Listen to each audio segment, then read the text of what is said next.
Does the equation open up or down? That's another way of saying, is it concave up or concave down? Well, we have learned that the leading coefficient tells us this, right?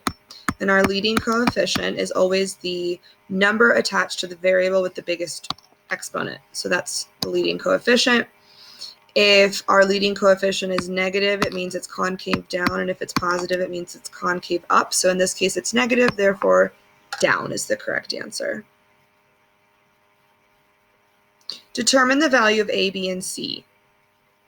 Well, when we think about our function as ax squared plus bx plus c, they're all on the same side of the equation, right? If we wanted to put like equals 0 here, we could.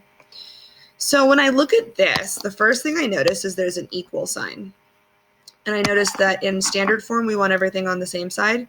So I'm going to move that 3 over. So 4x squared minus 8x equals 3. I don't want 3 on the right-hand side. I want it on the other side. So I'm going to use inverse operations to move it. 3 minus 3 is 0. Bring down the equal sign. Negative 3 is not a like term with either of those numbers, so we're just going to rewrite it as 4x squared minus 8x minus 3. So now we can identify a, b, and c. And it's already in order from x squared, x, nada, right? So that means 4 is a, negative 8 is b, and negative 3 is c. So you should have chosen 4, negative 8, negative 3, which would have been the first option. What is the name of the imaginary line that cuts the parabola in half and goes through the vertex? That is called the axis of symmetry, so you should have chosen that option. Which formula do you use to find the x value of the vertex? So the vertex formula, it's negative b over 2a, so you should have chosen this. And you would have gotten that from your notes very easily. Which piece of the vertex does the following formula help you find? It helps you find x. To find y, we have to plug x back into the equation, the original equation. This just helps us find x. To find y, you have to plug x back into the original equation. What is the x value of the vertex? Okay, great. So here we get to actually use our new skill. So we have negative b over 2a. It's always good to write the formula and then plug everything in. Always write the formula first. That's how you memorize stuff.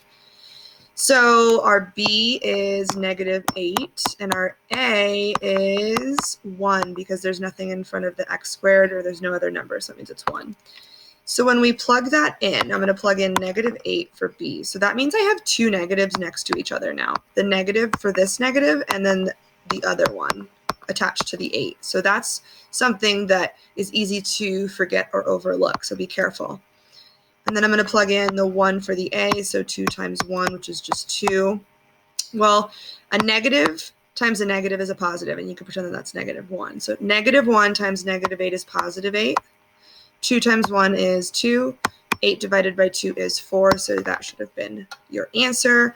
So x equals 4. Now, if we wanted to find y, we would have had to plug 4 back into the original equation, and that would have given us the whole vertex.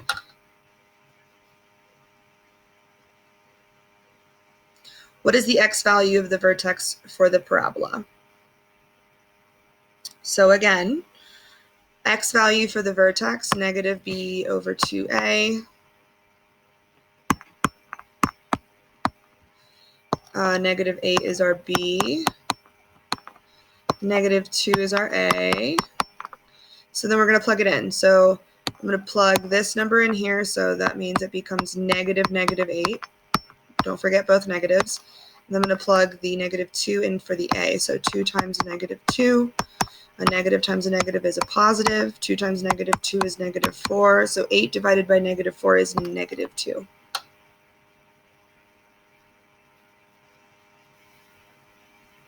What is the vertex of the quadratic function? So now we're going to find x and y. I'm going to write that right here so that I don't forget. Since I just did so much practice only finding x, it might be easy for me to forget that. So again, negative b over 2a. Our B is -8. Our A is 2. So then that becomes -8 times 2 over 2, which becomes 8 over 2, which is 4. So that means x equals 4, right? Have I made a mistake?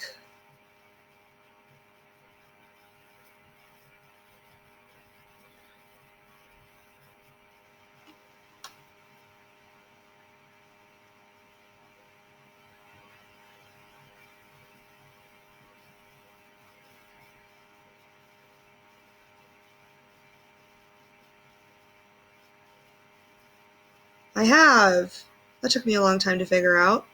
So 2 times 2, 4. Whoops. I make mistakes as well. So let's start over. We have -b over 2a. Again, -8 over 2 times 2. So that becomes 8 over 4. And 8 divided by 4 is 2. Go slowly. See, I was going too quickly, and then I made a mistake. So therefore, x is 2. So what is our y value? Well, to find y, we're going to plug the 2 back in. So our equation is 2x squared minus 8x plus 11. So I'm going to plug 2 in for the x's. There's 2 of them. So 2 times 2 squared minus 8 times 2 plus 11. Well, 2 squared is 4, and 4 times 2 is 8.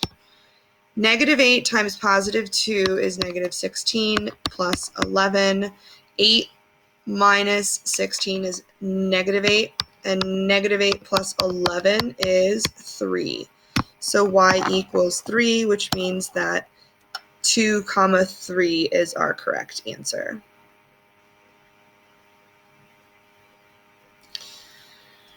And finally, let's do this one more time. What is the vertex? So we have, see how I've written the formula every single time? Always do that.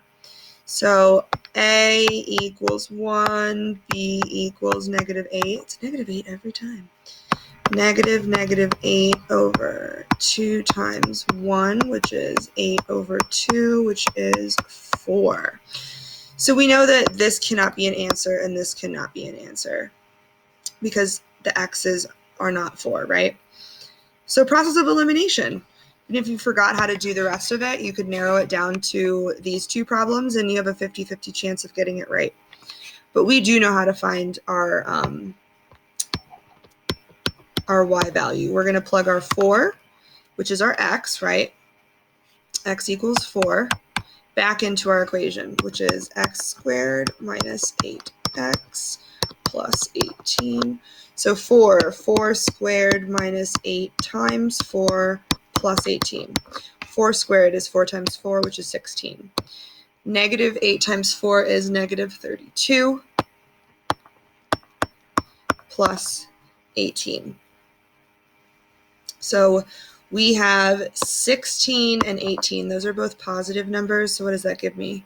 16 plus 18, I'm blanking. Gives me 14, 34. So 34 minus 32 gives me +2, which means that would have been our correct answer.